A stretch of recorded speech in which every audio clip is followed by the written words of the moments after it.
നമ്മൾ ഒരു പേഷ്യൻറ്റിനെ എങ്ങനെ ട്രീറ്റ് ചെയ്യാം, നമുക്ക് ഹെൽത്ത് ഇഷ്യൂസിന് എങ്ങനെ യോഗയെ യൂസ് ചെയ്യാം എന്നുള്ളതാണ് യോഗ തെറാപ്പിയിൽ ഉദ്ദേശിക്കുന്നത്. 3 കാര്യങ്ങളാണ് അതിനകത്ത് ഫോക്കസ് ചെയ്യണത്. Yoga four prevention and treatment of diseases and promotion of positive health, പിന്നെ ലോങ് ടേം റീഹാബിലിറ്റേഷൻ, പിന്നെ ഒരു ടോട്ടൽ ഹെൽത്ത്. അതാണ് നമ്മൾ ഒരു യോഗ പ്രാക്ടീസ് ചെയ്യുന്നതുകൊണ്ടും പഠിക്കുന്നതുകൊണ്ടും ഉദ്ദേശിക്കുന്നത്. ഓക്കെ, അപ്പൊ യോഗയുടെ ഒരു എസെൻസ് എന്ന് പറയുന്നത് എന്താണ്? സിമ്പിളായിട്ട് പറഞ്ഞു കഴിഞ്ഞാൽ ഒരു സാധാരണക്കാരന് മനസ്സിലാവുന്ന രീതിയിൽ യോഗ എന്ന് പറഞ്ഞാൽ MMM, mastering the monkey mind. നമ്മൾക്കറിയാം ഒരാളുടെ ഒരു സാധാരണ ദിവസത്തിൽ 70,000 ചിന്തകൾ പറഞ്ഞു. ഷോയുടെ തുടക്കത്തിൽ ഞാൻ അത് പറഞ്ഞോണ്ടാ തുടങ്ങിയത്. മനസ്സിനെ സ്ലോ ഡൗൺ ചെയ്യിക്കാനുള്ള ചെറിയൊരു ആ ഒരു പ്രിപ്പറേഷൻ ഒക്കെ കൊടുത്തൊരു പാട്ടൊക്കെ ഞാൻ അവർക്ക് വെച്ചു കൊടുത്തിട്ടുണ്ടായിരുന്നു.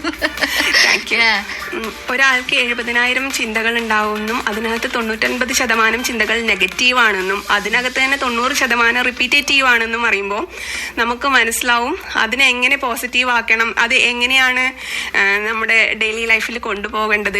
Yoga is a lifestyle to influence us in controlling the mind.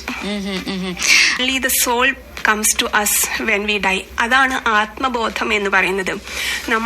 നമ്മൾ ആരാണ്, ഹൂ ആം ഐ എന്നുള്ള ക്വസ്റ്റ്യന്റെ ആൻസർ ആണ് ശരിക്കും യോഗയും നമുക്ക് തരുന്നത്. At some point of time നമ്മൾ എല്ലാവരും we will travel inside us. ആ ട്രാവലിംഗ് എത്ര ലേറ്റ് ആവുന്നത് കൊണ്ട് നമ്മൾ റിഗ്രറ്റ് മാത്രമേ കൂട്ടുന്നുള്ളൂ. ലേറ്റ് ആവുന്നതോറും ഈ രാജാവിനെ പോലെ അയ്യോ ഞാൻ എൻ്റെ വൈഫിനെ ശ്രദ്ധിച്ചില്ലല്ലോ എന്നുള്ള ഒരു കുറ്റബോധമാണ് അയാൾക്ക് ഉണ്ടാക്കുന്നത്. അത് ഏറ്റവും നേരത്തെ തുടങ്ങിക്കഴിഞ്ഞാൽ നമ്മൾ യോഗ ഒരുപാട് ഹെൽപ്പ് ചെയ്യും അതിന്. വളരെ ബ്യൂട്ടിഫുൾ ആയിട്ടുള്ള ഒരു യോഗയുടെ ഒരു കോൺസെപ്റ്റ് അല്ലേ ആ ഒരു കഥയിലൂടെ പറഞ്ഞു തന്നു.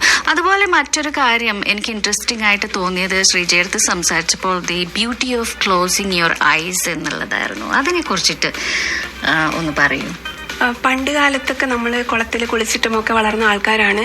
കണ്ണടയ്ക്കാൻ ഭയങ്കര പേടിയായിരുന്നു.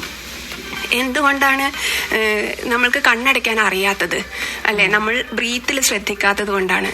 അപ്പോൾ yoga is how to breathe properly എന്നുള്ളതാണ് യോഗ കൊണ്ട് നമുക്ക് ഉദ്ദേശിക്കുന്നത്. കണ്ണടച്ചിട്ടാണ് നമ്മളിപ്പോൾ യോഗ തെറാപ്പിയിലായാലും എല്ലാവരെയും പരിശീലിപ്പിക്കുന്നത്. യോഗ തെറാപ്പിയിൽ ഇപ്പം യോഗ അനുസരിച്ചിട്ട് നമ്മുടെ ശരീരത്തിന് 5 ഷീറ്റ്സ് ആയിട്ടാണ് തരംതിരിച്ചിരിക്കുന്നത്.